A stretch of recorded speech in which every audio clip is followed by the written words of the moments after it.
তো hello guys, welcome to my blog. তো আশা করি তোমাদের সঙ্গে নতুন ভিডিও নিয়ে আসলাম। তো ভিডিওটা ভালো লাগবে।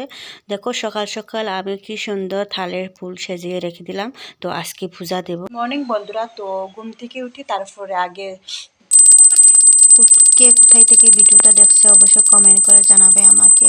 তো সকাল সকাল আমি পূজাটা কমপ্লিট করেছি, কেন আজকে রবিবার। তো আজকে তো স্কুল নেই, তাই এর জন্য আজকে সকাল সকাল পূজা দিলাম, নিজেও শান্তি হয়। হ্যাঁ, তোমাদের ভিডিওটা কেমন লাগছে অবশ্যই কমেন্ট করে জানাবে। তো তোমরা সব সময় আমার ব্লগ ভিডিও পাবে, তো আমি চেষ্টা করবো তোমাদের সঙ্গে শেয়ার করবো। তো দেখো মা শাশুড়িকে খুব সুন্দর লাগছে। তো দেখো কমপ্লিট আমার। তো কে সকালবেলা বাড়িতে ঘুম থেকে উঠে তারপরে পূজাটা কম না করে অবশ্যই কমেন্ট করে জানাবে আমাকে।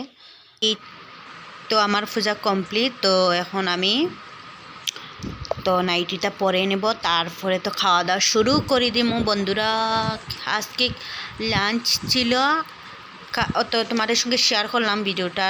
কাঁকরোল দিয়ে আলু দিয়ে লটা তরকারি, তারপরে তো খুবই স্বাদ হয়েছে, দারুণ বন্ধুরা, দারুণ। তো চলো তোমরা ভিডিও দেখতে থাকো। তো খাওয়া দাওয়া তো আমি কীরকম খাই সেটা তোমরা দেখিয়ে নাও। তো পান্তা খেবো লাস্টে, ভিডিওটা পুরো স্কিপ করবে না, তো লাস্ট পর্যন্ত তোমরা দেখো কি করে আমি ভালোভাবে আমি পান্তা সুন্দরভাবে রেখে তারপরে চুনটা মেখে মেখে নিলাম, তারপরে সুপারি দিলাম, সুপারি দিয়ে তারপরে অল্প সাদাটা দিয়ে দিলাম, সাদা দিয়ে তারপরে তো সুন্দরভাবে রেখে রেখে এখন তো পুরা সুন্দর মতো রেখে দিলাম। তারপরে তো মুখকে হারাই দিব বন্ধুরা। তারপরে খাইলাম। ভাত না খাইলে পান না খাইলে হবে না বন্ধু।